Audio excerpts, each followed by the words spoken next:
ये सुल्तानगंज का गंगा ब्रिज है जिसका अपडेट लेने के लिए हम पहुंचे थे। दोपहर के लगभग 12:45 के आसपास हम यहां पहुंचे और हमने वीडियो शूट करना शुरू किया।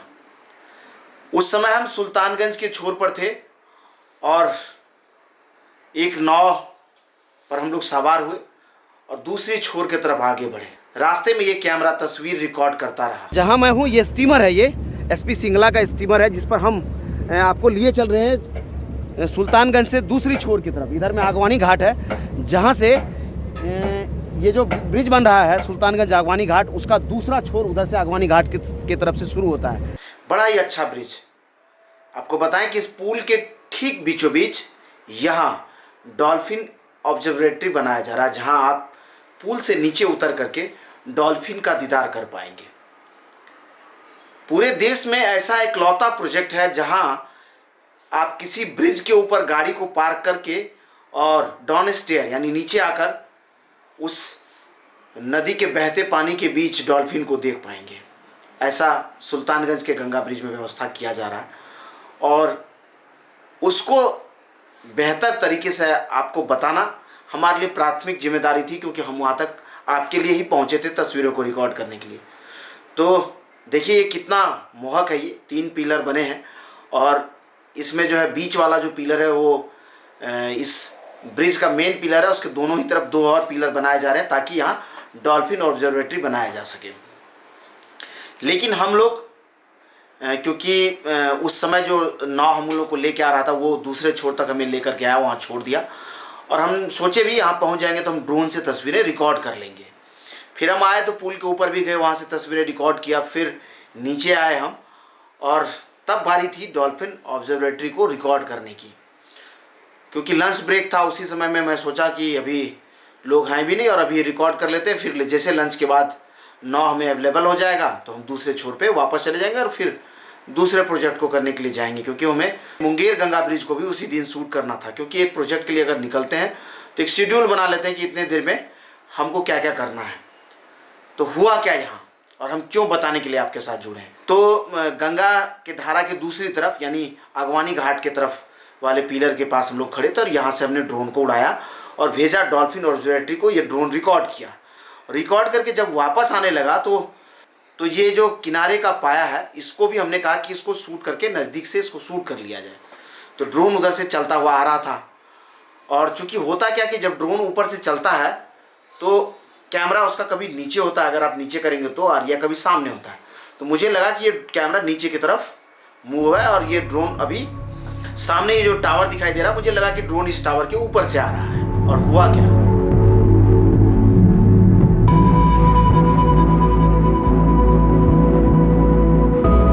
देखा आपने, ये ड्रोन जाकर के टावर से टकरा गया और उसके बाद ये हुआ कि ये कैमरा टूट गया, ड्रोन भी टूट गया पूरी तरह से। जो आप सामने ये देख लीजिए, ये यहाँ लगा होता है, टूट गया ये। और वहाँ से आगे हमें जो मुंगेर गंगा ब्रिज को शूट करने जाना था वो प्रोजेक्ट रुक गया। हम वहीं से वापस चले आए। पूरा उदासी का माहौल हो गया। फिर इस ड्रोन को लेकर के हम कोलकाता गए रिपेयरिंग कराने के लिए, क्योंकि हमें पता चला कोलकाता में ड्रोन रिपेयर हो जाता है। वहाँ भी जब गए तो क्योंकि कोरोना के बाद इसका जो पार्ट्स जो है वो आ नहीं रहा था, तो हम इसको रिपेयर नहीं करवा पाए। इस बीच जो लोग हैं, कई वीडियो में लोग कमेंट किए कि भाई ड्रोन का फुटेज क्यों नहीं दिखाते, आप ड्रोन क्या पेटी में रखोगे, ऐसी चीज़ों को भी सुनने को मिला। लेकिन इस बीच एक प्रोजेक्ट के लिए हमने ड्रोन से शूट करने के लिए अपनी रजामंदी दे दिया था, माने यानी कमिटमेंट हम कर चुके थे। तो हमें ड्रोन चाहिए था और इसके लिए हम परेशान थे। फिर क्या हुआ, आप लोगों के लिए तो बड़ा दुखद था, ये ड्रोन टूट गया। तो है कि हम सिर्फ YouTube के लिए वीडियो नहीं बनाते, हम कुछ और भी करते हैं।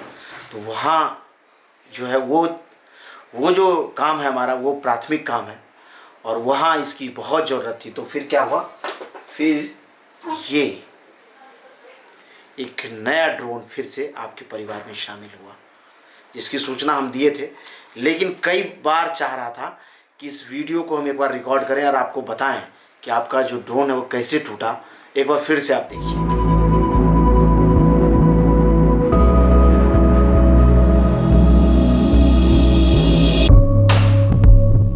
तो आसान नहीं है। लोग कहते हैं ना कि क्या होता है, एक प्रोजेक्ट पर आप गए, शूट कर लिए। भैया मान लीजिए ये ड्रोन जो टूट गया वो हम 60,000 में खरीदे थे, और 60,000 का ड्रोन झटके में ही चला गया। फिर जो दूसरा खरीदे ये सेंसर वाला है, एक वीडियो से कितना अर्निंग होता है ये जो लोग यूट्यूब पर काम करते हैं वो समझ पाते होंगे। तो इतना आसान भी नहीं है। फिर भी आप लोगों के आदेश पर, आप लोगों के उम्मीदों पर हम इन्वेस्टमेंट कर रहे हैं, वीडियो बना रहे हैं। तो चाहते हैं कि उसी तरह से आप प्यार दीजिए हमें, वीडियो को शेयर कीजिए जब भी आपको मिलता है। जब आप वीडियो प्ले करते हैं तो पूरा वीडियो देखिए, क्योंकि हम मेहनत करके शूट करके आपके लिए लाते हैं। इन्वेस्टमेंट भी है। एक प्रोजेक्ट पर जाने के लिए आप समझिए कार से जाते हैं, कितना पैसा खर्च होता है, क्या मिलता है, घर परिवार को लोग छोड़ के जाता है। चाहे हम दूसरा भी काम करते तो उस काम को तो छोड़ के लिए ही जाते होंगे ना, आपके लिए शूट करने के लिए।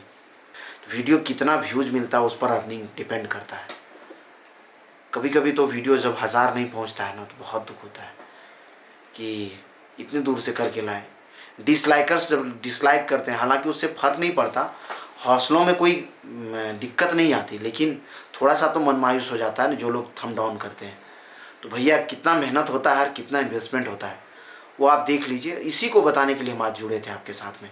तो ये बड़ा झटका लगा था, बहुत लंबे समय तक बोल भी नहीं पाए, आप लोगों को बता भी नहीं पाए ठीक से। तो चाहा, बड़ी दिन से मन था कि एक बार बैठूं और आप लोगों को बताऊं, और थोड़ा और प्यार मिलेगा आप लोगों का तो थोड़ा एक्सपेंस निकल जाएगा, क्योंकि जो खर्च होते हैं ना वो भी अगर निकल जाएगा तो हौसला बना रहेगा, क्योंकि अपने कितना अपना लगाएं। तो थोड़ा शेयर कीजिए, थोड़ा प्यार देते रहिए।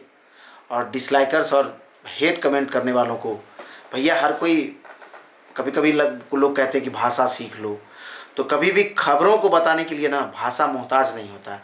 जो हम बता रहे हैं उसको अगर आप समझ जा रहे हैं तो उसमें अगर कोमा, पूर्ण विराम, या कहिए तो कहीं व्याकरण का अगर प्रॉब्लम है, कहीं उच्चारण का प्रॉब्लम है, तो बहुत बड़ा मायने नहीं रखता। टेलीविज़न चैनलों पर भी आप देखते होंगे बहुत सारे लोग तोड़ मड़ोड़ के भी बोलते हैं, लेकिन प्रेजेंटेशन है, जो बता रहा वो अगर आप समझ जा रहे हैं, इसी को कम्युनिकेशन बोलते हैं। और जो हमने सीखा है मास कम्युनिकेशन में, जो हमें हमारे गुरुदेवों ने पढ़ाया है, तो उन्होंने कहा कि कम्युनिकेशन कोई भाषा का मोहताज नहीं होता। अगर आप जो कम्युनिकेट करना चाह रहे हैं वो सामने वाले तक पहुंच जाता है, तो वो सबसे बड़ा उद्देश्य होना चाहिए एक कम्युनिकेटर का। उसी उद्देश्य को लेकर के हम चलें। इसी तरह से प्यार बनाए रहिए, वीडियोज़ मिलता रहेगा। धन्यवाद।